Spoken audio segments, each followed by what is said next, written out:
Good morning, ladies and gentlemen, and welcome to At the Inn of the Traveling Minstrel. I'm Matt. Joining me, as always, we have Mike and Sebastian. How's the week going, boys? Good morning, everybody. It's good. Yeah, it's good. Go Got a ahead, bit of a Mike. cold, but whatever. See if I can hold out for the show, but I'll do my best. Right? Yeah, Mike you Mike got a sounds call. like an '80s porn star right now. Uh, Hey, what's up, man? I got my Barry White going on today, so Yeah, Right? And things are good. Yeah. yeah, well, I mean, you were just telling us you may have caught a case of computer herpes. So if Seb Uh, happens to drop out mid-sentence, he will be back. It's his computer's just decided that there's far too much LimeWire content on there, that's and not has crashed. entirely true. Does anyone actually ever use still use LimeWire? Or I guess LimeWire is done, right? is that I a think thing? they're done. Is it a Well, thing? Napster came first, then everyone used LimeWire after that. Then I think there was something called like FrostWire or something, Hmm. the blue version of it instead of the green version. I don't know, but Yeah, yeah. there's a lot of those torrent sites I don't think are a thing anymore. But Well, I may have had to put down a couple of laptops because of things I picked up after torrents. no, so Diablo 4 early access was really released yesterday, and for some reason my graphics card is blue screening at times, near the end of quest lines, which is really frustrating because you got to start them all over again. Oh, geez. But I think it's just running an optimizer for my graphics card because it's a pretty demanding visual game, I guess. So we'll see. What are No your? autosave on that, Big Shoots? Sorry? No autosave on that? No, no, it's not. It's a open world game kind of, right? So when you go in a dungeon and you Alta 4 kind of or blue screen, you get put back into the town. You got to start the dungeon again. It's freaking frustrating too. So, what are your first impressions of D4? Because I'm curious. Like I've heard it's the best Diablo game out of the four. I'm Okay. still like super early. I haven't even unlocked my cuz I'm playing a druid. I haven't even unlocked my druid thing. Every class has like a special thing for their like druids are like spirit boons. So I haven't even left the first zone yet, but it plays so much slower than Diablo 3. Really? I find like it's very clunky, but not in like a bad way. It's like a lot of things are impactful. You can't just like face roll through everything. Yeah. So you have to make decisions about how to position yourself and stuff like that. So it's kind of interesting. Because the T3 model was just like you just go in and just steamroll everything and Yeah, just you do like 5 billion damage and basically, yeah. no, it's a slower paced game. It looks visually stunning though, man. Yeah.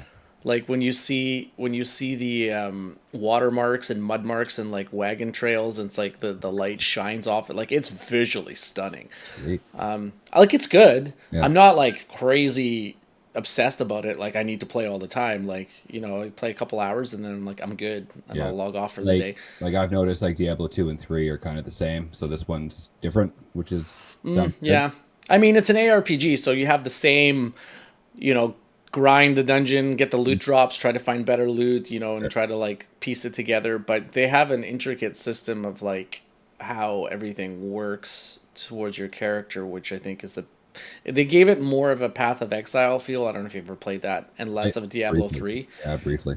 Yeah, you need like an astrophysicist degree to be able to play Path of Exile with your That's why talent tree. that's why I stopped because I'm not smart enough for that shit. Yeah, it's fine. Like I Yeah. don't know. I haven't even been come close to the end game, so I'll let you guys know later on when Yeah, I yeah. finally get there. So, Yeah, but that's like all the streamers are playing that right now. It's like Yeah. it's huge on Twitch Oh, I because bet. obviously. So, Yeah. but we're not here to talk about video games. No, we're not.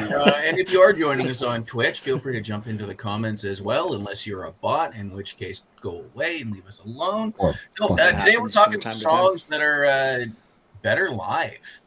Better live than on the studio album. Yep. Yep. Yeah. So, what makes a song better live for you guys in general? Well, okay, Key so elements? you know what? There's a couple criteria for it, right? So I was thinking I have one song which we'll talk about later, but like fan participation is like a kind of Huge. a big thing. Yep. Like what some songs you can tell were written for fans, right? Musically, some riffs or some combination, which I'll talk about in a second, in my first song, sound so much better live. Also, the performance of the artist. Like sometimes you just don't get that emotional connection to the song until you experience it live. So those are kind of like the three criteria that I kind of used for my list. So I don't know if you guys were different on your theory of. It's pretty similar for me. It's very similar, but I also, take into account songs that kind of like sort of transport you to a different world, I guess, in a Yeah. weird kind of nerdy way. Like just, I don't know, like my first song. He had a gummy last week, and all of a sudden he's starting to sound like he's.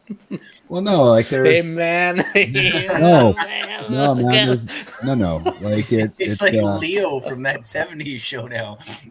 Transported, man. no, like we can even dig into my song first if you want. I don't care, but I've always felt like this. Like there's certain songs on the album are good, but then you put them in a live setting and they add 5, 6, 7 minutes of jamming, whatever the whole band is on this wavelength, and they're transporting it to the fans. It's just some songs are amazing that way, right? Yeah, it takes you to another place. Yeah, absolutely. So and All ball busting aside, no, I agree. Fan participation is the big thing for me, and sometimes it's just a show. Sometimes it's there. You're there for the participation, and sometimes whatever's going on stage is just an absolute show. I mean, we've all seen the big concerts. There's that one little band out of San Francisco that is made a name for themselves with giant stage shows, crosses and crumbling statues and stage sets falling apart. They tend to play on through a lot of that stuff. And then there's sometimes it doesn't. Talking about Metallica. Negative. Huh? And then sometimes it's just you're having an absolute blast being able to participate. How do you guys really, really get me? Yeah. How do you guys feel about the theatrics of those gigantic stage shows that are, for me, distracting me away from the music? Because I'm not there to see, crumbling stages and shit. I want to hear a band play. I don't mind the stage show at all. I think sometimes the stage show takes a mediocre song and brings it up so that it's something. It's something that is fantastic live, not so great on the album, but it's catchy enough, and they do stuff that on stage that you just can't miss. I think it depends on the artist too, right? Like sometimes, specifically Metallica, sometimes they've tried some theory or some, what's the word I'm looking for? Some kind of hook for their show that didn't quite work well, and sometimes it did work well, right? But like, and we've all seen them both sort of sides. That we've seen them like outside at Thunderbird Stadium a couple times with nothing, where they just play, right? Where they just play, and then we've seen them in arenas where it's completely like, okay, this is a little much. Yeah, but you're not going to U2 concert just to see them play. You want the pomp and circumstance. The same thing with Pink Floyd, right? They have a specific thing in mind when they do their shows. If take any pop star, right? If you just see them sing, you're just kind of felt unsatisfied because you want that huge extravaganza. You go see Michael Jackson, for example, like it's going to be a show. It's not going to just be him on dancing and singing. There's going to be elements of grandeur things. You go see Nickelback, you got to assume there's going to be pyro in that show. You mentioned Pink Floyd there, and I got a buddy of mine that used to be on the road crew for Pink Floyd, and one of his favorite stories is so there's a giant inflatable pig that goes out over the audience at one point, and then at one point on the tour, whoever was packing the pig up at the end of the night screwed up and packed it backwards. Oh boy! So when it gets shot out of its housing and released into the audience, the next night it's coming out ass first. And that's amazing. There was some. I think that's almost better. There was some band member's wife there or something, and it was just the whole thing was an absolute clusterfuck on the other end of the microphone. One day I might be able to convince him to join us on a podcast and share some road stories, because he toured with a couple of big bands. He was out there with Supertramp. He was out there with Pink Floyd. What era of Pink Floyd was this? This would have been early Pre- 80s, I believe. So it's no pre-split. Early 80s. Yeah, So it was pre-split. It was the original band then. I believe so. Holy crap! Yeah, man, that gets some stories. Okay. He also tells a story about accidentally touching his screwdriver to the wrong laser node, and everything that wasn't the handle disappeared. Holy shit! So that's amazing, actually. Speaking of Pink Floyd, I was watching another podcast, or it was a TikTok of a podcast, and the question came up, and I just laughed. And the guy asked I can't remember what podcast it was, but he's like, "Does anyone actually like Sid Barrett, Pink Floyd?" Good question. Like, or was it just so far out there that people were like, "What?" Have you guys listened to much of the early Sid Barrett stuff? Years and years ago, a couple times, but it's something. It's not for everybody. It's something, right? So yeah, I mean, Dark Side was my go-to. That album I damn near wore out. The CD and the wall is good, really, too. But I didn't, not a whole lot out of the Sid Barrett years. Like almost everything pre-Dark Side is way out there, right? You have, you got Obscured by Clouds, which is a soundtrack. It's really weird. You got the soundtrack to the film More, which is weird. The one with Metal with Echoes and Amagama, which is basically, them just jamming for like an hour and a half. It's just like, okay. Yeah. It's right. just, Getting back to Matt's point, actually, just real quick, I think if the spectacle serves the song or what the song's trying to say, then it adds elements to the song. But if you're just like loud and in charge for the sake of being loud and in charge, it doesn't really work for the song. Then you're like, it's too much on stage. So, with Pink Floyd, every song is a message, so to speak, right? So it's I kind of wish I had seen Pink Floyd at some point in my lifetime, or some version of them. Right. I did see a Pink Floyd tribute band. They rolled through town. I think it was, I can't remember what their name was. They're really good. Like, they've been on TV. They're really good. And holy crap! Didn't you go to Roger Waters? Oh yeah, I did. Yeah. Wow. That's the bad version. I'm just kidding. They're both fine. The Roger Waters version, I enjoyed the tribute band more because all Roger played was The Wall. And that was it. And it was like disc 1 break, and then disc 2, and it's like, okay, I would have liked. It's a good album, but you kind of want some variety, right? There's a lot of 2-minute instrumentals and blah blah blah blah blah, and it was just it was, again, with the theatrics, it was too much. It was a busy place. It was too big. It was like, oh my god, this is ridiculous. But the tribute band played everything from every album. And that's awesome. They dug deep, and they were really great musicians. Anyways, sorry. Yeah. Pink Floyd tangent. All right. Are we ready? Matt, do you have anything to add here?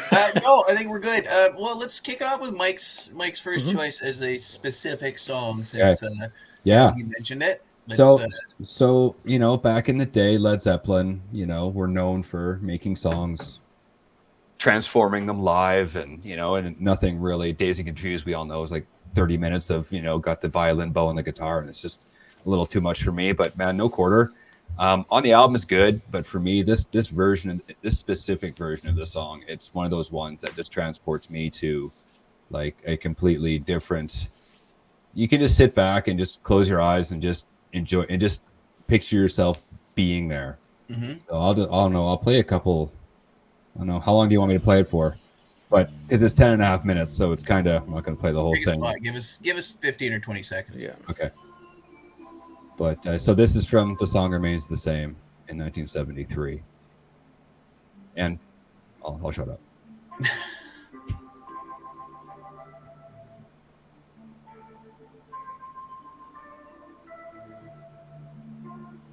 It begins kind of the same. I could always fast forward it to the middle part. But we can go to maybe to 5 minutes in. And then it gets jammy, right? Oh yeah, the solo is just fucking amazing. And they just go off for like 5 minutes. And yeah, it gives me goosebumps every time I listen to it. And it's on all the time. Before we get copywritten, I'll turn that off. Yeah, you know what? Led Zeppelin is definitely a band that writes their songs meant to be played live. Yes, They're not absolutely. like I mean, obviously they were around in the 70s, but No Quarter, I mean, the purists appreciate that song, but like the casual Led Zeppelin fan not so much. probably doesn't even know really the song. It's but a deep cut off the such a made good the song. same. Yeah, it's totally different from everything they've kind of done to that point. And they hadn't played that song by 73 because it came out in 73, so they hadn't performed it a ton live like the earlier stuff.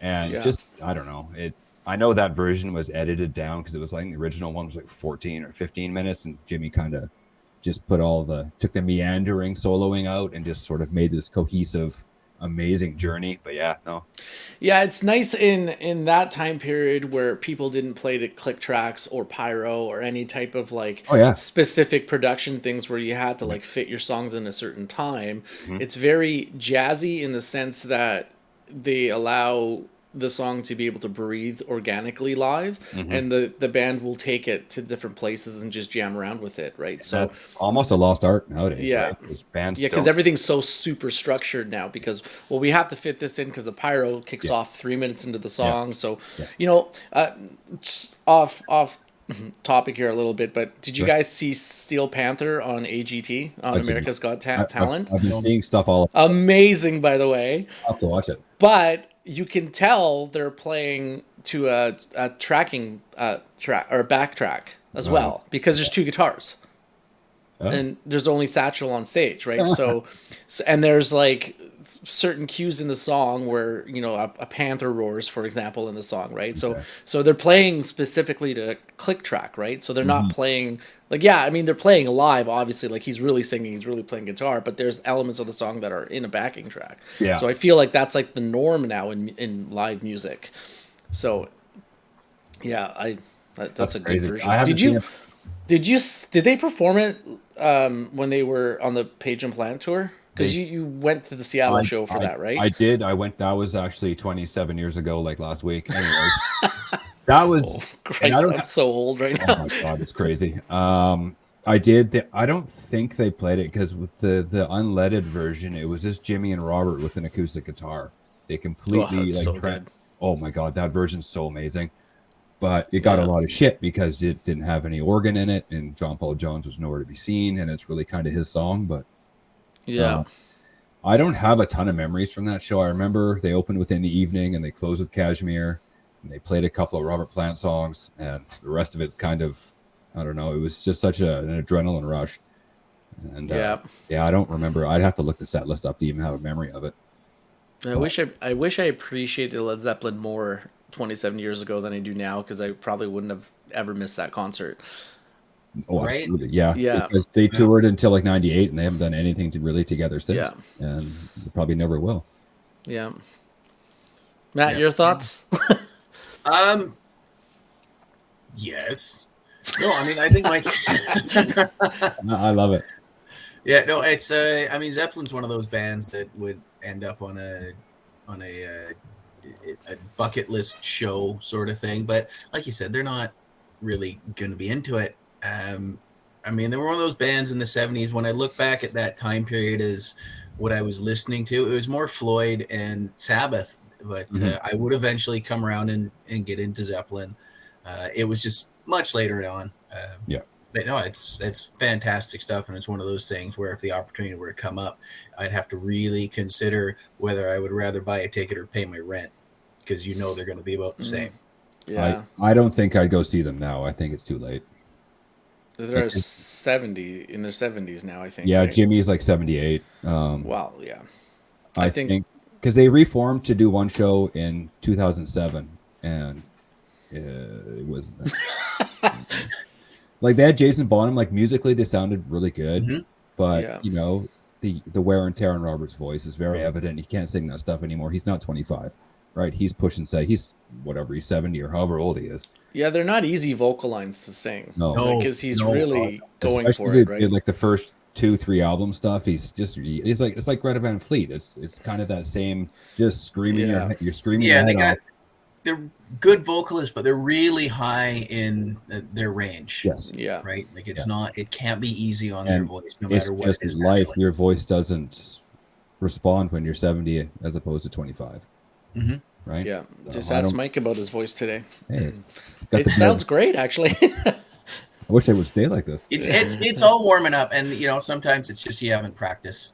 I mean, there have been some singers that go out there and still belt it out way late. Seb, what do you got for us?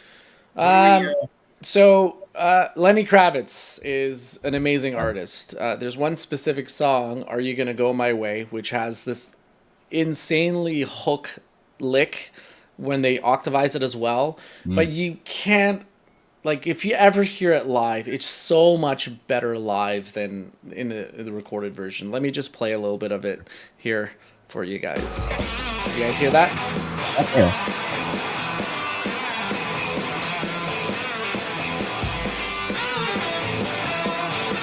Let's pay no attention that right next to Lenny is the watermark for the station airing this. Yeah. And even with the drums and the bass, like it just the energy level is through the roof. It's so anyways, it's so high octane. Yeah. That song, like, it just takes it to another level, right? And it's just a straight up banger song, right? Yeah. Like if that song comes on, nobody's turning it off. No, like, it's just such a good song. So that I heard. So this whole idea for this podcast came when I heard a live version of "Are You Gonna Go My Way" a couple weeks ago, and I'm like, this is really good. Yeah. I'm like, and I think I text you guys. I'm like, oh, you guys have to, or maybe it was just, I'm like, this is such a good song live. So I've never personally seen Lenny Kravitz. That might be it's I don't a bucket know. list thing. I'd love to go see him. But it's like, he's got a lot of great songs, but that's just a straight up rock and roll song that he wrote. And that one lick, it's so simple and so basic, but they literally play, it's all about that one riff in that song. So I don't know. That's all I got for that one. That's all you got for that one? All right. I mean, and Lenny is one of those guys, he's fantastic, right? Mm-hmm. So it's fun to watch him play. A lot like a guy like Slash. Also, it's fun to watch these guitar players play. I don't have a clip of it, but one of my favorite things to watch, one of the coolest sort of interludes I ever saw, you two were both there, is right near the end of Sepultura show on the first Ozfest, there was like 9 drummers on stage. Oh my Everybody got a set of drums, and they were just banging away. And that was just, and you can see Godsmack has been known to do something similar, and it's just absolutely killer when they get that giant, I want to say drum circle, but obviously it's not a circle, sort of thing going, and then the crowd line nuts. Metallica did that on the last tour with "Now That You're Dead," the song "Now That You're Dead" at the end of it, because it's like a very drum outro on it, and it actually translated really good live. That's cool. Yeah, I've seen clips of that. It looks like a yeah. Well, the whole band, and they get even some techs out there to play on the drums. Oh, really? Like there's like literally like 10 little tom drums on the stage, so that's pretty cool. Yeah, well, I'm pretty sure that's what Sepultura had going as well. Was like all their drum techs were out there. And and Sepultura is a very percussive band too. They're very. I mean, the one song that will kind of encapsulate their entire genre or way about music is "Roots, Bloody Roots." That was the song Matt was referencing too, because it was were you there for the first Ozfest? Yeah, it was the 3 of us. It was the 3 of us. Okay, okay. I couldn't remember if there was more of us or not. But yeah, when they did that at the end of Roots, you're just like, you can just feel the drums just like beating through your chest, and you're just absolutely like, oh my God, that is such a good song. Yeah. If anyone wants to listen to a really heavy song that is really good, "Roots, Bloody Roots" by Sepultura. They're so tribally percussive too. Mm-hmm. Like it's all about tribal beats and just a heavy drum sound. Was what they were aiming at for that song in particular, because that is Brazilian tribal metal style. It was fantastic. It knocked it out of the park for sure. Yeah. So I mentioned the crowd participation thing. Here's a clip of a crowd I was actually in, and this kicked off a huge movement in the professional wrestling world. Is singing along to everybody's song. This is from Chris Jericho's second cruise. This is live, live Dynamite.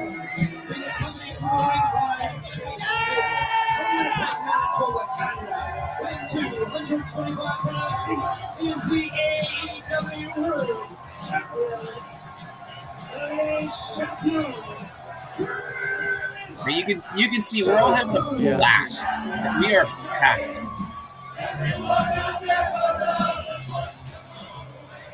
That's cool.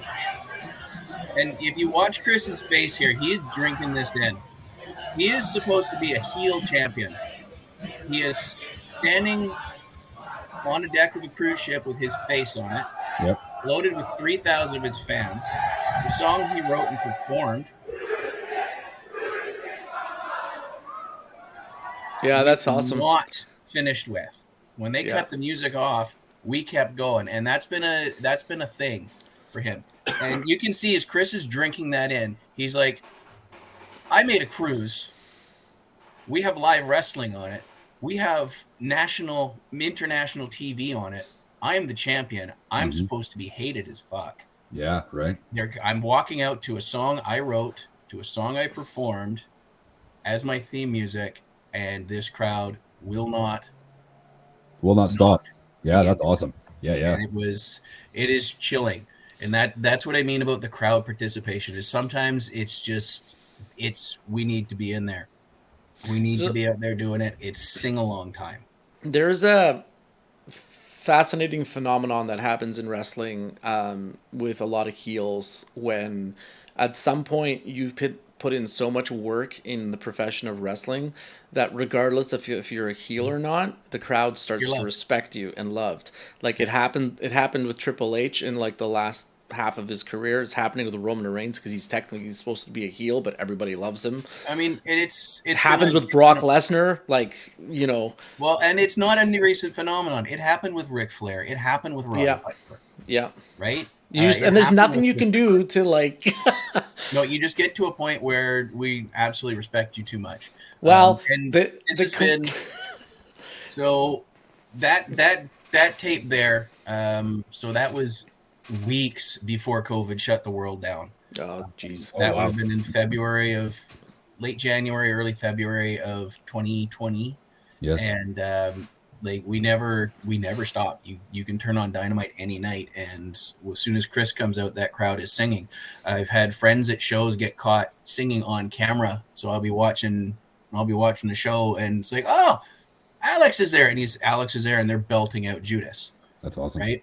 I mean, it's that level of crowd participation that really makes a difference, and you can see it in even in other genres. It's not just a wrestling crowd. Garth Brooks doesn't do a whole lot of work on Friends in Low Places. He starts it. He doesn't have to because the crowd just does all the work. The crowd just takes it and goes. You just step away and let him sing. He could leave the stage and be like, "All right, I'll come back in 10 minutes and we'll be good." Go get a sandwich and a Coke. Is that another one on the list? Yeah, it was. That's another one on my list, but I'm trying to hit different elements too. But it's I mean, that's for me. There's nothing better than being able to sit there and you see like a lot of musicians do it. It's like they just turn around and it's like for whatever reason they just let the crowd take over, right? It's like, good, it's mailbox money now. And sometimes it's like I'm loaded and don't remember the words. Like I've heard a few of those stories as well, right? Yeah, that's another interesting thing. It's just like the crowd participation when everyone sings. So maybe I'll do mine next because it fits the same thing. Sure. Home for a Rest by Spirit of the West. Yeah. Oh yeah. How do you not play that live in like any live band that's a cover band or just like a live band performing plays that song and the entire bar will sing that song. So it's just you pull that out at the end of a karaoke night, and everybody's always singing it. Everybody suddenly becomes Michael Flatley. Yeah, you remember when we used to go out all the time to nightclubs, and that song came out, and then everyone gets brought together in the room and just sings it. I've been drunk for a month. I need home for a rest. Yeah, and everybody pretends they know how to Irish dance, which can go really, really badly. Yeah, it usually does. There's a lot of foot stomping, so Yeah. that is like such a good drinking song too. Like that's up there for one of the best drinking songs ever. Home for a Rest. You just want to absolutely. party with it. So Yep, for sure. name me another Spirit of the West song.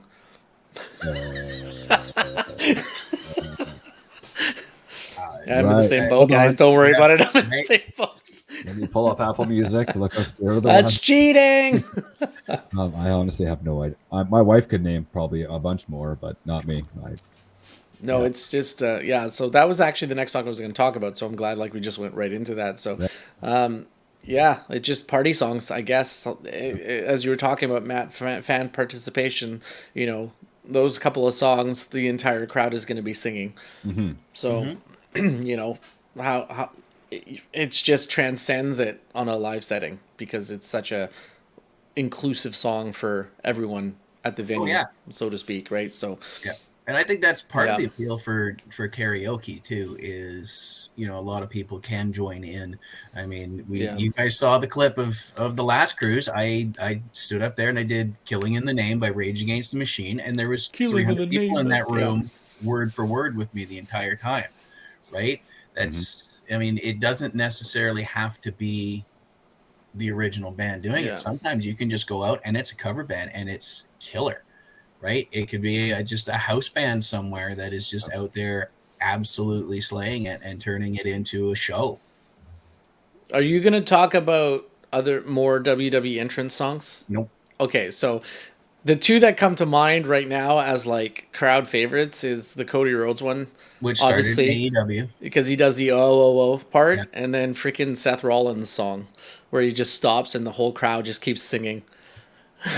It's annoying, but the crowd freaking loves it. So if everyone was a wrestling fan, you see Seth Rollins at the end of his entrance, he just stops the song and just does the whole new world champion Captain Ugly Belt himself. I mean, tune in tomorrow on Matt's podcast. Where an honest review of you can check out Cheap Seat Booking for next week when we take a break. I'm gonna do one of those, but you can also go back in the archives of Cheap Seat Booking and here's some uncensored comments from last week. I have to e-transfer Mike $20 because we have a bet going that whenever one of us mentions wrestling and Matt goes off, then we owe each other money. Just kidding. I'm just gonna be raking in the money because that's feeding into it. Oh man, we need a fourth so I can do the same with Metallica. Hey, speaking of Metallica, no. Okay. Anyways, Mike, what do you got for us, buddy? Let's get back on track here. Okay, so I was not going to do Metallica, then I decided. I knew it. Then I decided to, and now I'm not for this pick either because what? He's got it written down just as a. I've got nothing written down actually, but it's a song by Iron Maiden that we're probably going. I don't know the set list for what we're going to see, but I'm assuming because they played it every single time Seb and I have seen them. Mm-hmm. Fear of the Dark off of Fear of the Dark in 1992. The album version, I don't know. The album version's okay. You can see it's a good song, but you can feel the greatness. But live, oh man, it is 10 times the song live. So, and especially from Rock in Rio in 2001. We Seb and I saw them on this tour, and they were just they were like a bunch of 20-year-olds out there again, so happy to have the band back together, so to speak. Bruce fronting them again, and Love and Life. So here is a little bit of Fear the Dark from Rock in Rio in 2001. A light. It's just, oh my god, so good. I'm really looking forward to this show. Yeah, you're gonna lose your shit. Have such a good time, Matt. Yeah. Of the dark.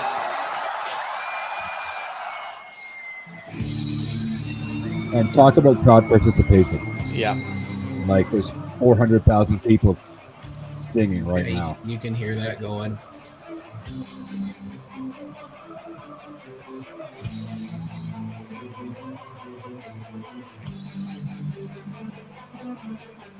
Yeah, it's just, I could let it play all day. Yeah, that's badass. And even when you go further through the song, the crowd continues on with the owing. Oh right. Yeah. Well, it's just coming right now. That's right.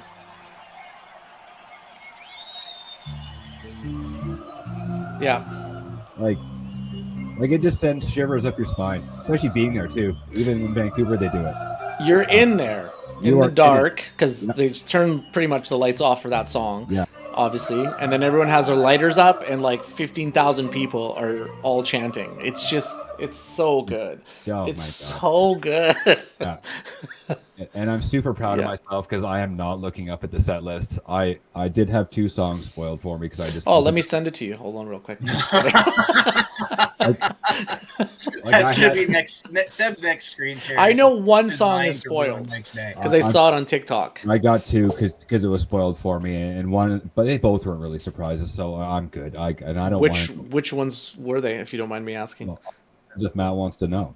That's fine. It's not gonna make a difference to me. One was Somewhere in Time, Well, that's obvious though. right, and the other Yeah. one. What? Yeah, say it. Alexander the Great. Yeah, that's the one that I saw on TikTok, which is a surprise to me because They've never ever performed it live. yeah, And there's been fans have been screaming for it for 40 years. I mean, I don't think it's that great of a song though. It's good.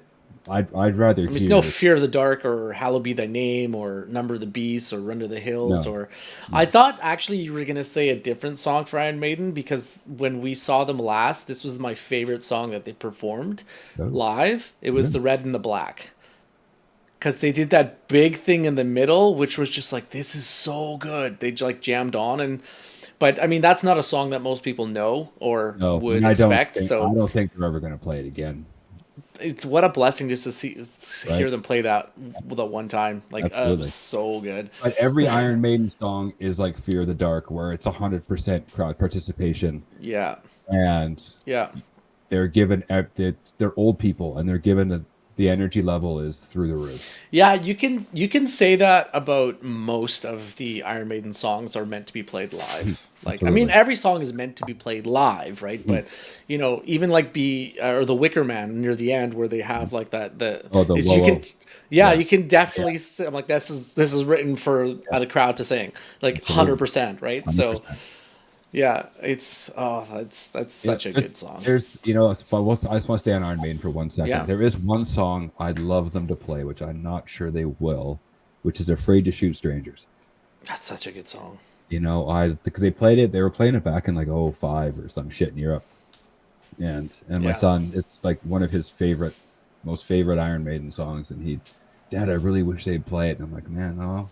Let's not look and let's just wait and see if we get surprised. He's like, you're not looking at the set list? I'm like, nope. It's a classic Iron Maiden song where it's like a slow build at the beginning where it's like haunting and then it goes into a gallop. Mm-hmm. Like that's just like the staple of writing Iron Maiden songs. Just at some point there has to be a gallop. Has to be tone. And some sweet. I love that change up too. I absolutely. The guitar harmonies and blah blah blah. Harmonies. Yep. Gotta have. Well, Matt, when you see them, you're gonna see all 3 of their guitarists because they are now a 3 guitarist band. Yes, they've been that way since the mid '90s or late '90s. 2000. Or 2000, yeah. Since Bruce came back, I think a stipulation of Bruce coming back was I think he did say Adrian had to come with him because Adrian was in a single band, and I don't think Bruce was gonna leave Adrian hanging. So it's part of the deal. It's amazing to see them live and respect just the synergy between the 3 guitarists because they all have moments where it's their time to shine in different songs in different parts of the set list, right? Yeah. And there's no egos between the 3 of them, or at least it doesn't seem like it on stage. They just kind of share the spotlight as the 3 guitarists. They're pardon the pun, but they're in like perfect harmony together. Yeah, 3 guitarists. Absolutely, yeah. So, and the level of technical ability and cleanness that they play, like syncing up 3 guitars is hard. Yep. Constantly do it. And they had to rewrite a lot of their stuff because there was never 3 guitars in the song, so they had to create a third part either for Adrian or Yannick to be in it. They do double up parts a lot, but I know what you mean. Like they harmonize things now more, I guess.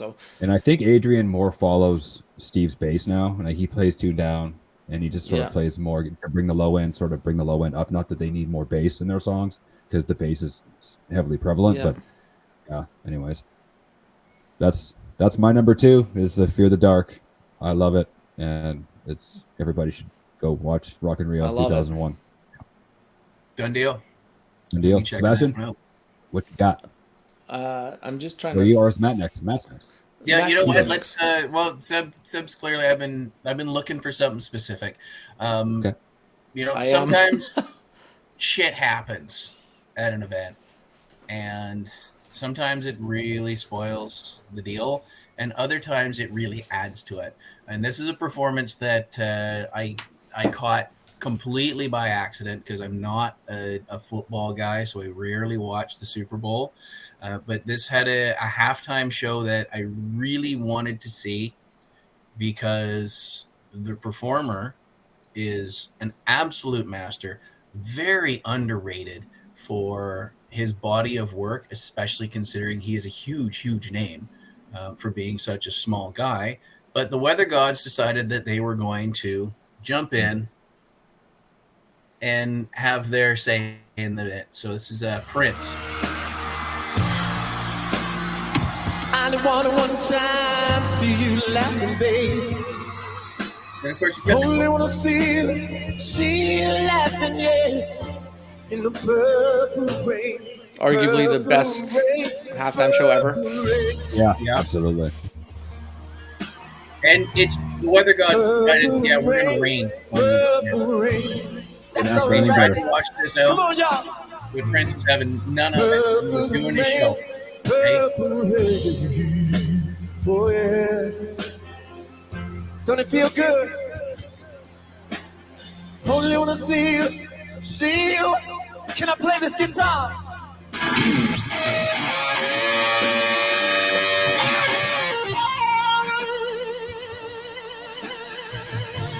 Look at that.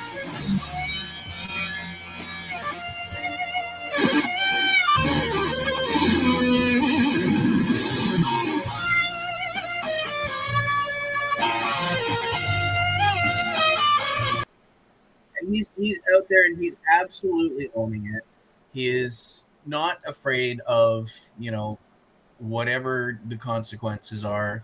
And he grabs that badass cymbal guitar and is out there just shredding it in the rain for this song. Yeah. He's Right? an underrated, amazing guitarist, though. Like, Oh. I don't think the average person understands how good of a guitarist Prince actually was. absolutely not. Like, he is good. Good. Like, he can Yeah. shred on that thing. A lot of his music isn't very guitar flashy, but he has some serious... He had some serious lead work chops that he could do. Oh yeah, So- well, I mean that solo he was just Yeah. kicking into right there. You go back and you find the clip of where he came in and did a solo for "While My Guitar Gently Oh, Weeps" at the Hall of Fame thing. Yeah. at the Hall of Fame, Oh my God, it's and that was like he's just out there. He is up there with the greats of all time. yeah, he's out there with like Jeff Beck and Clapton and all those guys, and he's just ripping their faces off. Yeah, and that kind Absolutely. of highlights the point of like sometimes the song is better live because of the emotional connection that the artist brings to the live performance. You know, so it's just it's amazing, like just to Yeah, I hear mean, that live. The showmanship factor of Yeah. it, right? Now he's not. I mean, he's got some effects. He's got some lighting going on. He's got that parachute deal that was blowing up. But I mean, Yeah. at the core of it, he's not being super flashy. He's just out there. He's like, okay, I'm just gonna rip this solo off real quick. Yeah, it's a fantastic performance live, and a Super Bowl halftime show is really not known for having great performances. No, I mean, some of them suck, and you know, especially in the recent years where certain bands have been caught just lip syncing to it because it's easier for the TV production people to get quality out of it. I mean, not to shit Yeah. on them or anything, but hey, Chili Peppers, we all saw that your instruments weren't plugged in. Well, there's the infamous Nirvana show where they all like goof around and like stop. Like at one point, Kurt Cobain's hands are like in the air, I think, and like the "Smells Like Teen Spirit" line is like "da da da chicka da," because they're all kind of taking the piss to the scenario, right? Because they're like, well, why can't we play live? We're a live band, but you don't want us to play live because it sounds better on the recording. If we... yeah, And So, that little yeah. pop chick, Ashley Simpson. Ashley Simpson. I was just gonna say I that. mean, she got like her audio track got messed up, and she took a lot of heat for that. Yep. It's like, Yeah, no, I'm pretty sure that was Lauren Michaels going, yeah, we're just gonna. It sounds better if we just run it and you lip sync to it. Mm-hmm. Yeah, there's a lot of Motley Crue stuff right now Mm-hmm. that they're playing the backing tracks because there's like a picture of Tommy Lee not even sitting on his drum set, like running to his drum set and like trying to sit down as the drum track's already playing, and you're like, Yeah, we know that sad. Vince Neil isn't singing on a backing track, that's for sure. Yeah, Oh my I mean, god. it's one thing for a TV production Yeah. to do that, for a Super Bowl to do that, for a Saturday Night Live to do that, but to pull that shit at your live concert, Man. Yeah. I don't People know paying about their that. hard-earned money to go see you play real, and you're not. It's like, fuck off. Yeah. Right. Motley Crue. Jeez. Motley Crue. Motley Crue can fuck off. Well, they've been really well known for making excellent decisions in the past. So Absolutely. There's no bad decisions there. never had a bad decision at all. Not at all. I got one song. If we're gonna go back to Led Zeppelin here real quick. Yeah. Oh, sweet. And I see what you have queued up. Did you take one of my ideas? Do I have to find a new song now? Probably. Maybe. well, I had this before. So there was a tribute Oh, the concert. Kennedy thing. The Interesting. Kennedy Center tribute concert, and Heart did a version of Stairway to Heaven, which had them in tears. Yeah. I was just gonna play. I'm gonna start from like the end of the solo, just so you can hear Heart really Oh Yeah. yeah. belt it out. Okay, so here we go.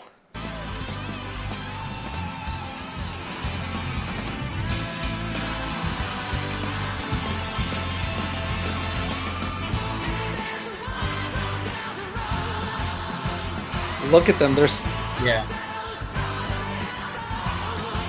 oh, man. Yeah, you can see he's starting to get a little moist there.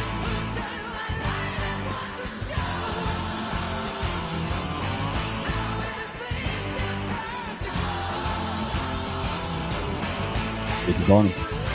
Yeah.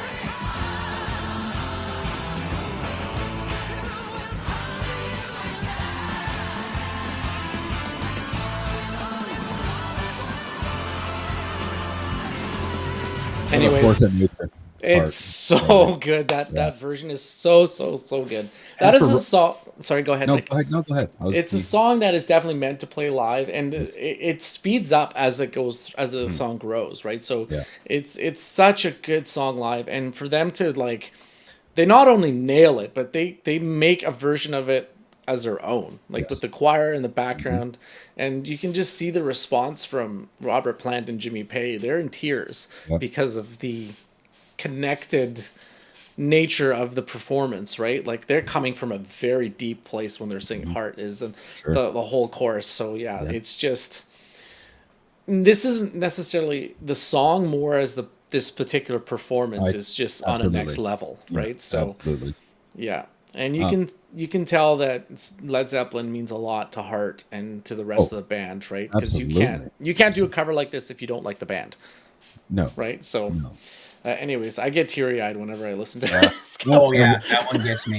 What I was gonna say was like Robert for years, like after Led Zeppelin broke up, refused to perform that song solo, or when he did the reunions with Zeppelin a few times, or Page and Plant. He's like, I don't want to be that guy, the Stairway to Heaven guy. And for him to be in tears over that performance of a song that he said he hates is something else. So they definitely took it to the next level. That's an interesting podcast idea, actually. What?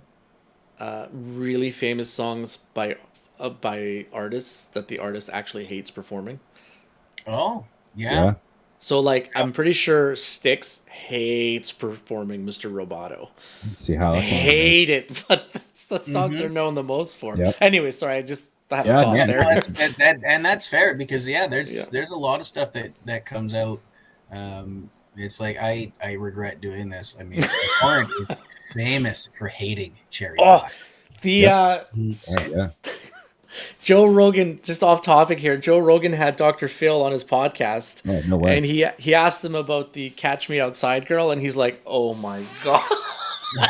That was like one of his infamous moments, that the bad Barbie girl. Oh yeah. And he has this whole story about how she was doing really well, and then everything just went haywire after she got back out of like rehab or whatever.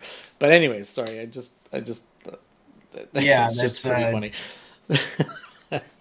Yeah. So, and you know, the funny thing is, I haven't actually. I think I've only watched this once, the Kennedy Center performance thing, but I've seen this song so many times. Just the one song I remember from the event is just the Heart version of Stairway. Like I love it so much. It circulates through social media and pops up at least once a year through my feed, and it really is fantastic. It's so good. And I think part of that is seeing the Page and Plant react to it. Like you can, as I pointed out, you can see the exact second where their eyes start getting watery. Yeah, you can see it. They're holding it back too. They're not like they're like, oh my god, I'm so emotional about the song. They are trying to no sell that. Yeah, like you wouldn't believe. Yeah, they're just not. It's like no, not gonna do it. No, yeah, not gonna do it, man. I'm not crying. You're crying. Yeah, right. Which could actually have been set up there. Yeah, to both of them. Oh, you're crying as well. Yeah, just it's such a good song. I love that. There's another live performance of a song that we might get to later, but I've already talked about it so much on various podcasts, I don't need to talk about it again. But anyways, who's next? Who's got another one here? Mike, what you got for us, buddy? I see you're clicking through. I'm clicking stuff. I've got a song by the Beatles, which you know, after 1966 they stopped performing live, so I'm taking one from their final, which you want to call live performance, outside on the rooftop of their studio. Which, if anybody hasn't seen the Let It Be documentary on Disney Plus, is 10 hours. It is some of the most amazing footage of four guys, you know, being a band you'll ever see. It's just raw. It's just. Who directed that? Originally, I can't remember the guy's name, but Peter Jackson. Yes, Peter Jackson. Put all the footage together to make it sort of a little more cohesive. Yeah. And I knew it was a famous director was involved in that. So because Seb, you've got Disney Plus, yes? Yes. Watch it in stages. Don't watch it all at once, because it is a lot. Because a lot of it is just them sitting around and talking and making songs. So it gets like an in-depth like fly on the wall on how the Beatles wrote songs, basically. Yes, and absolutely. How the dynamic of the band was from the studio. And especially at a time when they were, you know, historically not getting along. And I don't know, I guess the English people don't get along differently than we do in North America, because you couldn't really tell. Like at one point when George famously leaves the band, he's like, okay, I'm out. And they're like, okay, we'll see you later. It's like George Harrison just quit the Beatles. It's like, what the hell? I can just imagine the Paul McCartney voice. Okay, George, bye. Okay, George, bye. I can see you got Nuclear Blast Records there on your subscription. I love it. Sir. I love it. I love it. They put out some good shit. They do. Okay, so I'm gonna play a little bit of perfect, because this leads me right into a solo number. Paul's face there. Yeah, it leads me into a solo number by Yoko Ono that I just have to. No, I'm just kidding.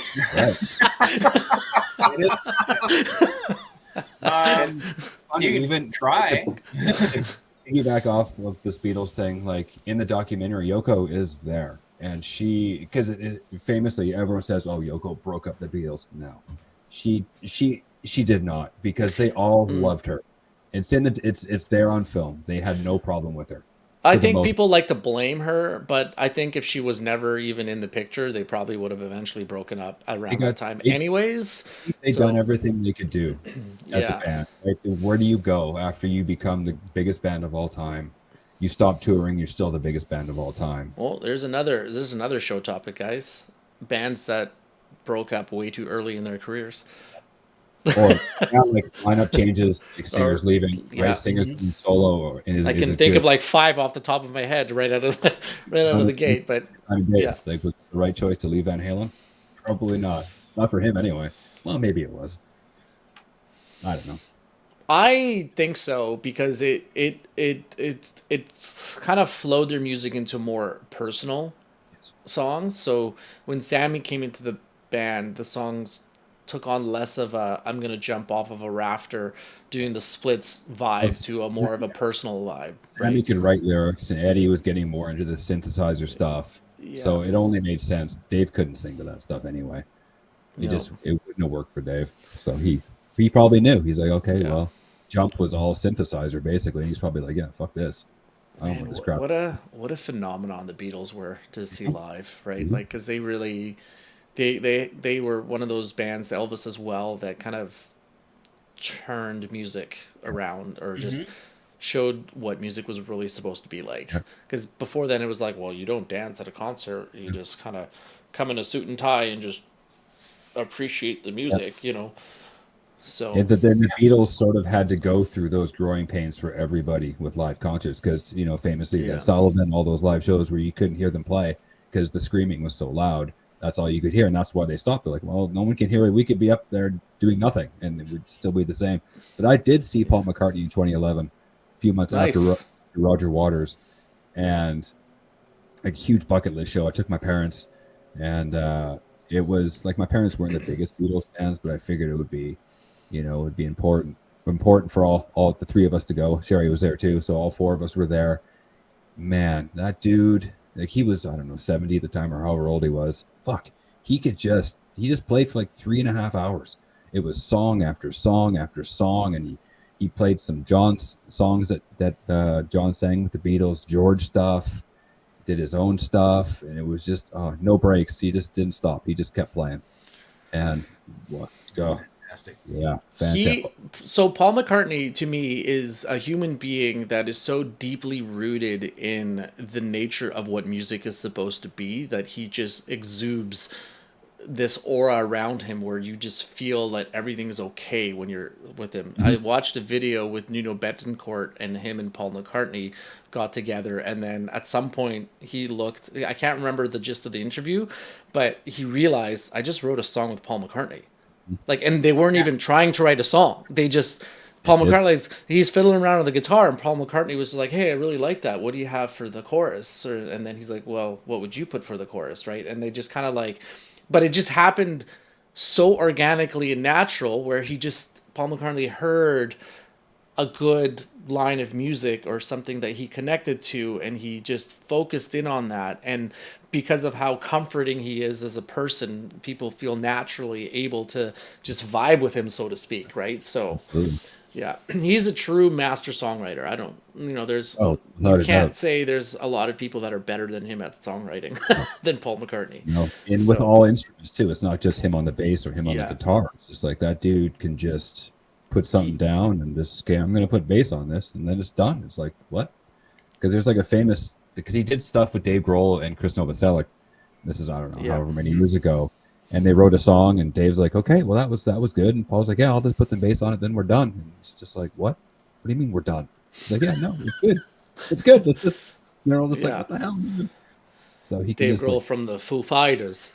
Foo Fighters. Have you guys had a chance to listen to the new Foo Fighters at all? No, yeah, I was listening to it last night. It's pretty good. I enjoyed it. It's got a few more listens. In the span of about 12 hours, I discovered 3 huge favorite bands of mine all had new albums out. So yeah, I got a few things to get to. Yeah, absolutely. Yeah, Paul McCartney. Yeah, man, I wish I could have seen him live.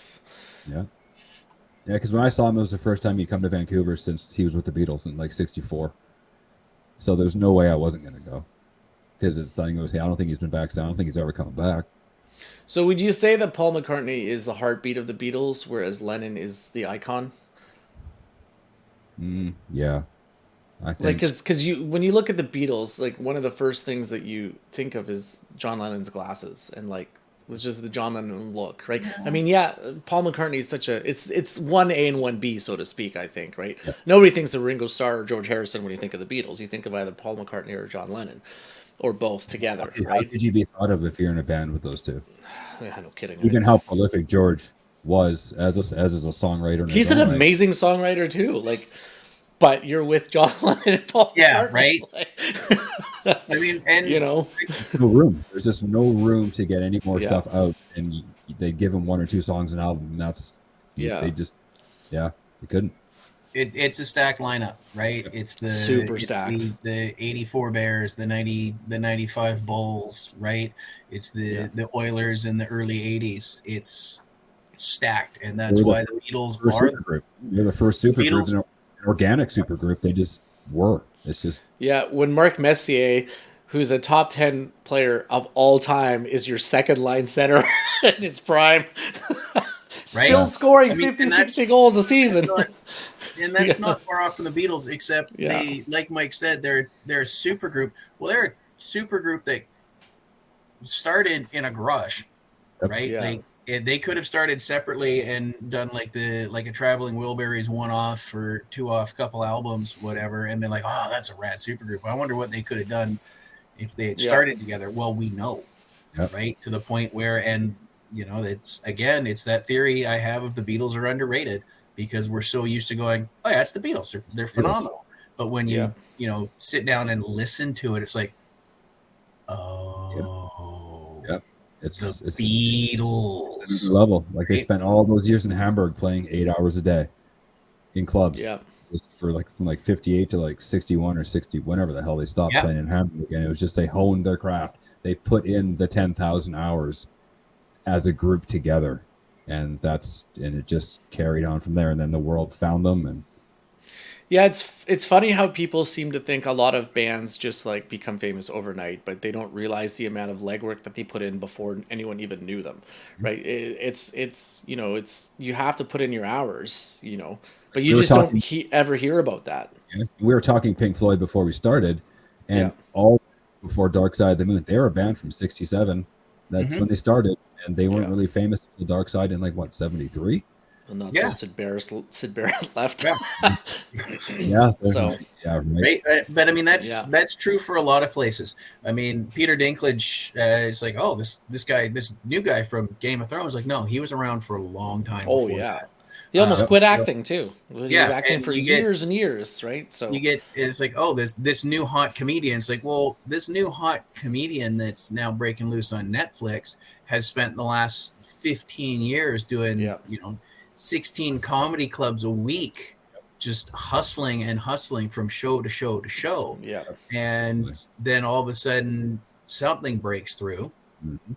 And everybody's clamoring. It's like, oh, we're young hot. Oh, it's an overnight success. The fuck it was. It's not. Yeah. The fuck. Or even you want to go pop, think of Ricky Martin. He was huge in the Spanish world before he broke with his globally.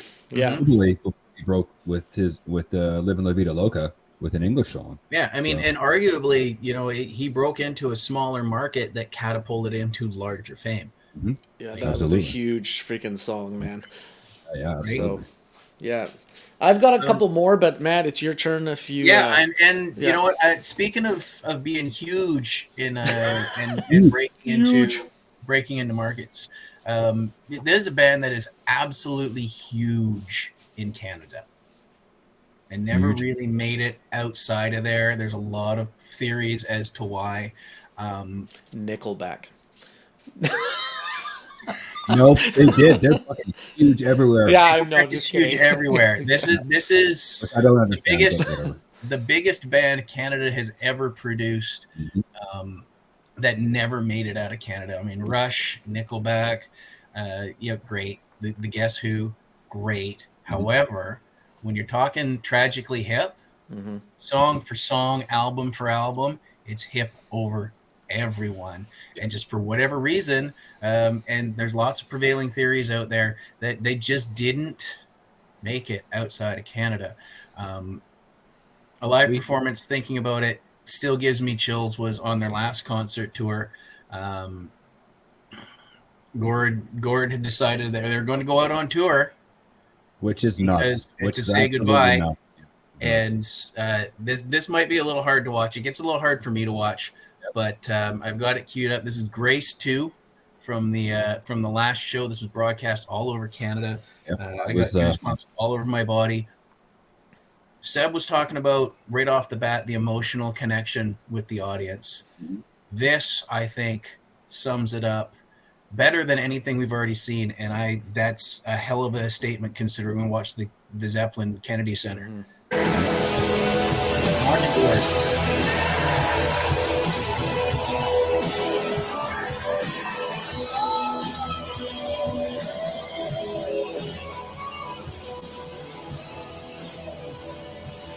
He's taking it all in, and here it comes. No, we know.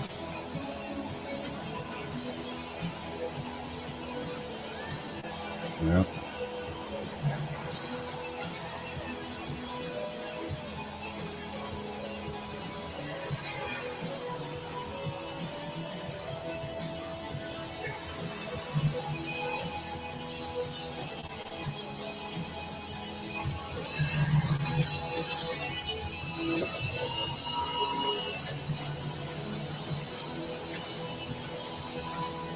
Yep.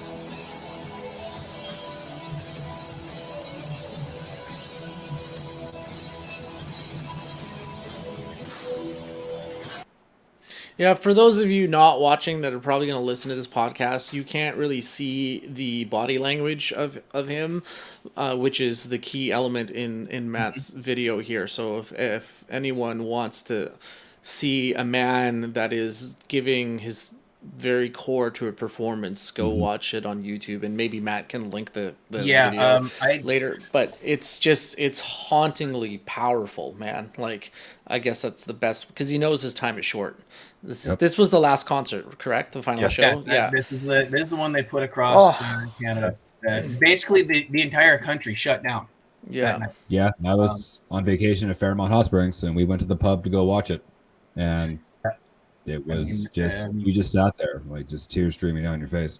I was supposed to go up and meet friends at the pub. I think there was probably a karaoke night. But I started watching this, and I just said, I'll meet you guys. I'll come up after. I'll meet you guys after. I wasn't leaving the couch for this. And they got up there. It's like, well, it's on up here. And I'm like, I'm not missing a second of this. And the pub's not that far. It's a 5-minute drive. Yep. If that. And I just, no, I was not leaving this show. Like the emotional connection involved in that show made every song better live, because you see that connection that the fans had with Gord and Gord had with the fans, and everybody knew. The band knew, everybody backstage knew, all of Canada knew. This is it. This is not. This is the last. This is not. We'll be back in 8 or 10 years when there's more money on the table. This is a moment in time where terminal brain cancer. He would survive, I think, 1.5 years or almost 2 years. Yeah. But through if you watch the documentary, long time running on this concert series, he's got teleprompters. He's got notes taped to monitors, and he is having a lot of trouble remembering. He's having he had his frontal lobe cut out of his brain. Yeah, and not just lyrics, like people, faces. Names. He didn't know names. He had to learn how to speak again. So going from that to being able to go on stage and perform, the bravery it took for him to put himself out there like that. Not just for him, for the people of our glorious country. Because I saw the Hip 4 or 5 times. Yeah. Just on tour, coming through Vancouver. I didn't go to the final show because those tickets got snapped up and they weren't cheap. Yeah. Like those very quickly on the secondary market became 4-figure seats. Very quickly. And the Hip knew it. The Hip wanted to say goodbye. Gord wanted to say goodbye. This was his way of saying goodbye. And every show, every song was apparently just like this one that you can hunt down, that broadcast by the CBC, where every song was better live. Yeah. Because it was the last time that crowd was going to hear it. And the final concert especially, because we knew, like, I believe they started in Vancouver and worked their way back across the country towards Ontario. So they started in Victoria and worked their way to Windsor, right? Was that only a Canadian tour? Yeah, that's it. Okay. Did. Gord wasn't able, like, he was rough. Watch the long time running. Gord was rough. It was hard for him to travel. It was hard for him to do anything. But this was something he felt strongly about. And he is a man that was he is a man, or the band was in the service of their art. Yes. Right? To do, like, he could have just said, I've done enough tours in my lifetime, but to be able to go, I want the fans to experience Tragically Hip one more time, and give them a farewell and for him, performance. it was his way of saying goodbye to us too. Because I mean, we love the man. We were discussing it last night because, as I mentioned earlier, I've discovered a bunch of albums had just dropped from people I'm big fans of. One of them was, I only just found out yesterday from listening to Talk Is Jericho that Bob Rock and Gord Downie did a whole album, and it was around. You mentioned that actually. And it's a good album. So I guess Bob produced the last couple of Hip albums, and Gord just said to him, "Well, do you have any extra music that I could lay vocals down?" They dropped, so he'd lay down vocals for 14 of Bob's songs, and they were, then he got real sick, and Bob found it hard, especially after Gord's passing, to go back and complete that work. But I guess the manager of the Hip reached out and said, "You still have these tracks?" And Bob's like, "Yeah, well, we'd like to release them. It's what we have left of Gord. We think it's important. The band thinks it's important. Can we work on this?" And Bob turned around, went back into the studio, and it went from, "I miss my friend. This is emotionally difficult to go through these things," to, "I need to do this for my friend." And it's got some really wicked cool stuff on there. Like there's one track that you would swear the music is straight off a Stone Temple Pilots album, and then Gord's voice kicks in. Yep. Right. And I highly recommend listening to this. I'm going to be throwing this one on repeat. It's called Luster Parfait. It's Bob Rock and Gord Downie, or Gord Downie and Bob Rock, available on Spotify. I mean, this is that emotional element Seb was talking about. This is, I can't think of a more emotional concert, start to finish. Yeah, I can't even, that would be up there for sure. Yeah. Yeah. Okay, now that I've depressed the shit out of everybody, I will change the tone. I have two more which I will bundle in the same category, and then I'll throw it to Mike if he has any last ones. Yeah, well, I'll do one more. So we're gonna change the tone, and without a doubt, these two songs were 100% written to be played in a stadium full of people. They have specifically said it in one of the shows, one of the movies about Queen, and also AC/DC. So we're going to go We Will Rock You and Thunderstruck. Both of those songs were 100% meant to be played live and to have, like, they even, like, I don't know if you watched Bohemian Rhapsody, the movie. Yep. So there's a clip in the movie where they're writing We Will Rock You, and his theory is like, I want a song that the fans can be the instrument as well. And so the whole like doom doom ch, doom doom ch was written specifically for the fans to participate, because I think it was Brian May was the original concept of that song, and he's like, I want the fans to participate. Same with Thunderstruck, right? Like that Yep. So I can find it if you want. After all that, you kind of have to, buddy. Yeah, absolutely. And that's the thing is, now that it's not a complex beat. No. Right, but it's so ingrained in our culture. It happens at every sporting event. When the home team needs a rally, or the fans need to start an uproar, it's always that womp womp bang, womp womp bang, stomp stomp clap, and that just, it kicks in, and Freddie singing over top of it. Well, Freddie singing, period. Yep. Yeah. You can play the clip. I'll play the clip from the movie if you want. Okay. And it talks about the creation of the song. But it was wonderful. They're becoming a part of our show. I want to encourage that. So I've got an idea to involve them a little bit more. Let's start with this. Stamp to this beat.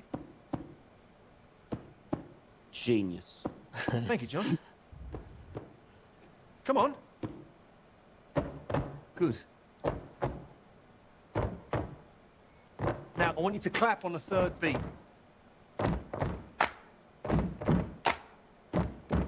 Don't speed up. Rog, keep that time.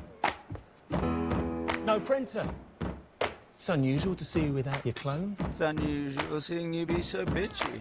Anyways, the scene goes on. I just wanted to play that one little clip because it's just like they see something. They see a Queen has always been a band, I think, that has always seen the bigger picture in their songs. Like if you actually watch, Mike, I know you haven't seen it, but when you watch the whole fiasco with them trying to get Bohemian Rhapsody out as a single, and they're like, well, you can't put that out as a single. It's a 7-minute song. It's 3 minutes, right? It's the whole debate in the music studio. But they've always seen the bigger picture as a band, right? So they were able. Band wins that argument too, for their art, right? Has to, right? Unless you're specifically selling out, I guess. Actually, that's a cop-out way to say it, right? But unless you're really listening to the music producer.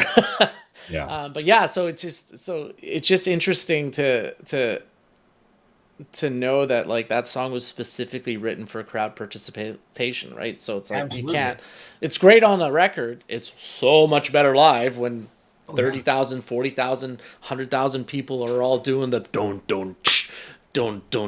beat. So now, as I mentioned before, it's something that's ingrained into athletics now. Have you guys ever been in a really big crowd when they start with that?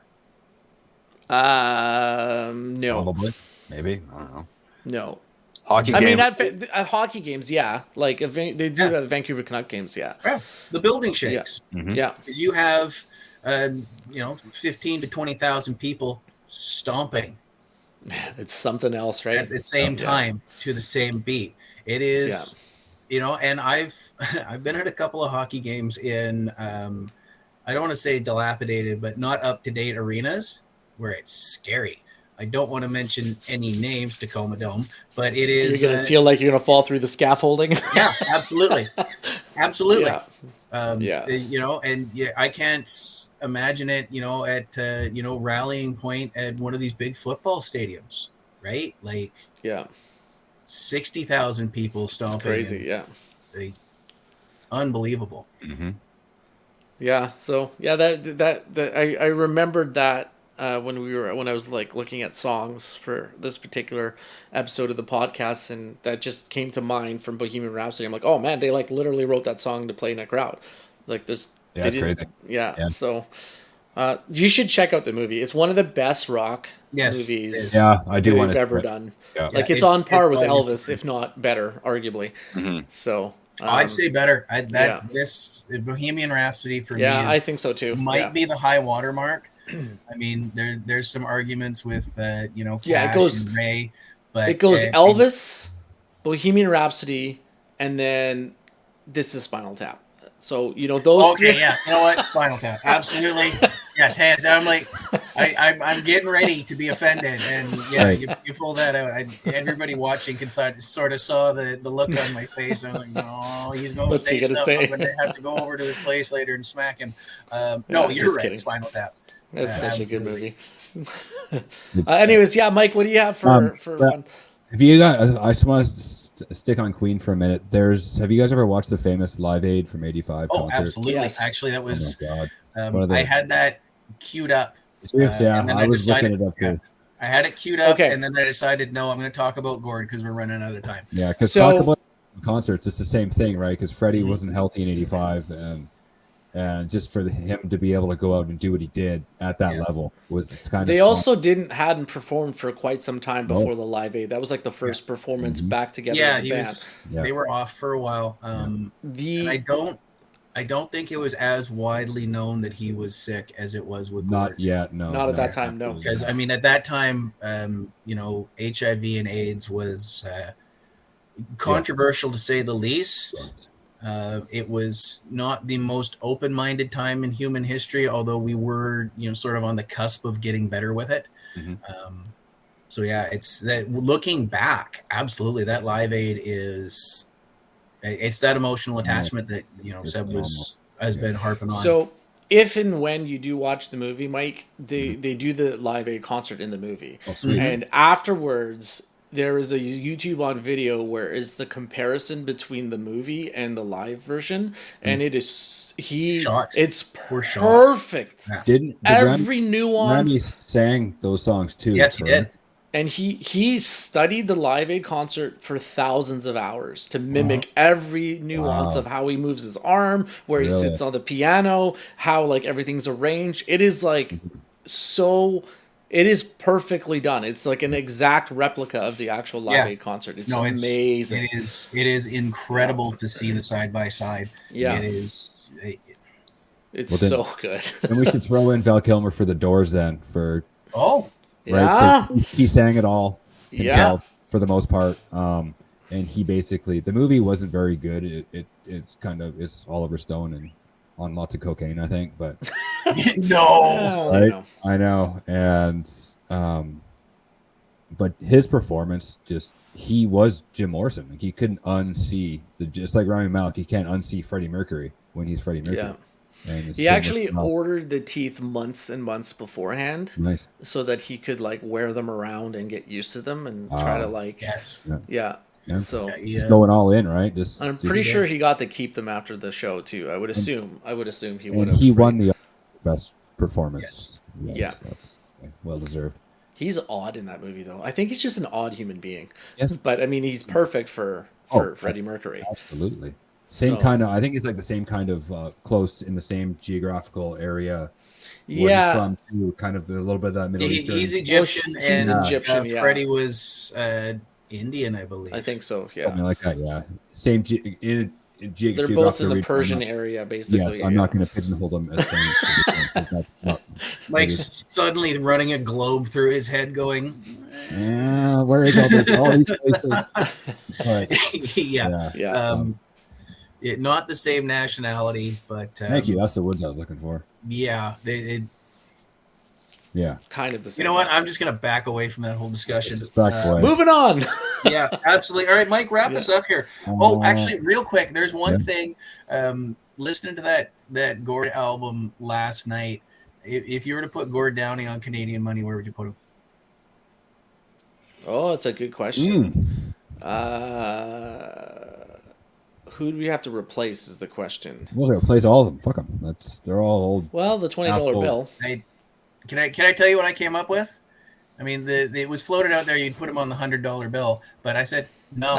Yeah, that makes sense. Nope. Put him on the coins. He can have 5 spots. On all of the coins? Put him on all the coins. Fuck Charles. Yeah. Anyways, Mike. I know I'm gonna get sacrilege for saying this, but put him on that $20 bill. I mean, the Queen has passed, right? Yeah. Everybody on our money except Charles is on our. Not Charles? yet. No, Not yet. No, coin actually might be you're probably correct. Like you do like a limited edition Looney or Toonie and have him on there. Yeah. Proper circulation. Replace the Queen. Yeah, there you go. Yeah, Anyways, Mike, wrap us up on this subject here. It's just something that it popped into my head. Yeah. Well, we can't do a podcast without either talking wrestling or Metallica and both.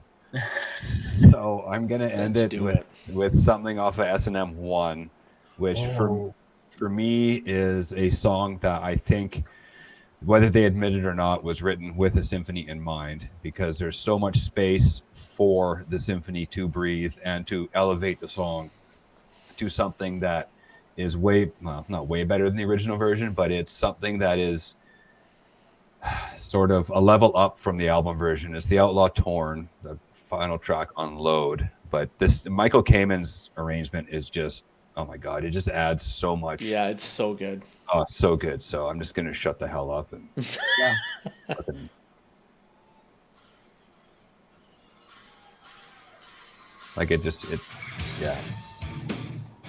how young these people were. Yeah, we were in the calling 90s, old. right? They were old in 99, man. And Hetfield just looks like this rock god on stage still. Yeah. It's just like, dude, it's so cool. Now he looks like he's been driving a truck for 30 years and you just ran into him at the... Yeah. Like, listen to the staccato of the violins to just add to that amazing heavy. Oh, fucking hell. Like, it's just... And when it kicks in, just the...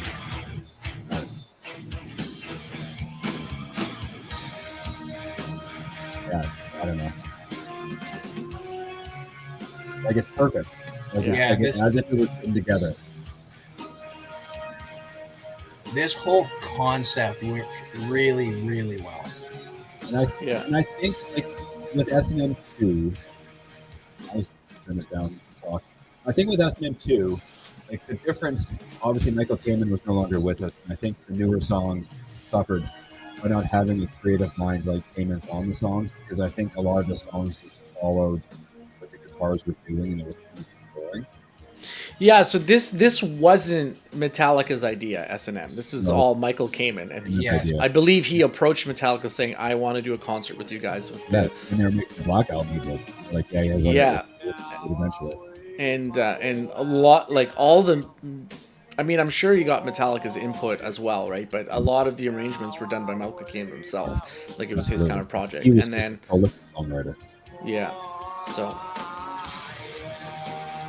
Yeah, it definitely is an orchestral song. Like it definitely, like it just fits so well because all it is drums and bass for the most part, and it just allows Hetfield's voice.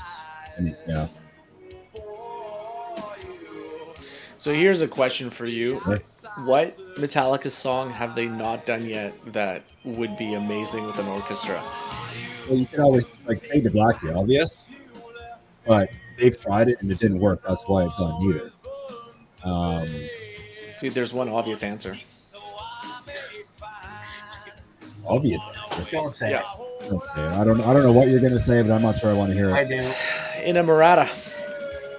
There it is. Can't believe you didn't pick that up. Matt got it. Yeah. Especially that middle part. Come on. Absolutely. Let me just tell you. I could. I mean, maybe it's not obvious, but that's one when I thought of like what song haven't they done that, and that's the first song that popped in my head. Would be that. Like it's got a lot of breathing room. Yeah. And there's some places for that. I mean, the whole S&M project was a really good idea, no matter who thought it up. It turned out really well. I know back in the day, I might have been playing something in the store I shouldn't have when I was running the record store, and this older gentleman turned around and looked at me and he goes, "What are you listening to?" I'm like, "This is an older Metallica album." He's like, "Vocally, they're shit, but I love that instrumental you just played." So I sold the man a copy of Ride the Lightning. Nice. And he left the store going, "What's the instrumental called?" I'm like, "Call of the Cthulhu." It's right in there. And he goes, "Yeah, vocals." And he would come back a few weeks later. He goes, "Yeah, vocals are shit. The lyrics are really good in spots, but if they just shut up and play, it would be fantastic." I'm like, yeah, cool. I thought for sure I was about to get another complaint to head office about what I was playing in the store, because I was getting pretty notorious for it. Can I play you guys something that I think is a bit of an Inamorata before Inamorata was Inamorata? Sure. Yeah, absolutely. Okay. And then we'll wrap it up. We'll play this. We'll wrap it up. I do have one other comment that was brought up to me last night that I feel I need to address. Okay. So here, I'm going to play this song. Yeah. Okay.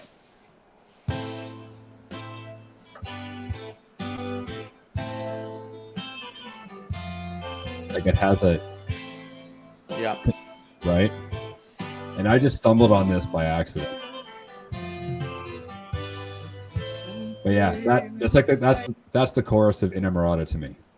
Right. I mean, it's because you stumbled on it because Spotify was looking at your listening habits, and it had Inamorata at 746 listens in 3 weeks. So it's probably give you like-minded music. Actually, you're probably right. Oh, it wasn't because of Inamorata. Asshole. You're probably pretty close. Or like-minded songs. Yeah. Right? Mike types on Google 16 times songs that sound like Inamorata. I've never done that once, actually.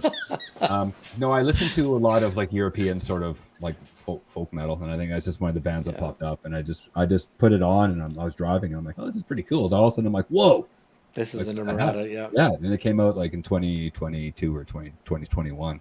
I don't know. Still a good song. Still a good song. I'm not sure. I'm not going to say there's plagiarism going on, but Yeah, but you can't write a complete. You can't. It's impossible. almost almost impossible to write a completely unique song. Like Metallica's even covering themselves now on 72 Seasons, right? Like Too Far Gone is No Remorse. It's just, it is what it is. You're gonna write licks and riffs and melody lines that sound like other melody lines. It's just inevitable. There's too much music out there in the world to be completely unique. There is. So it's funny you say that, because Metallica's come up a lot on the Chris Jericho podcast, and some guests said the exact same thing to Chris, whereas like it feels like they're covering themselves. And I think it was on the review show Chris did on 72 Seasons. Well, that was with Shane and Jeff from And Podcast for All. Yes, sure. I think one of them said it, and for it might have been actually the same song.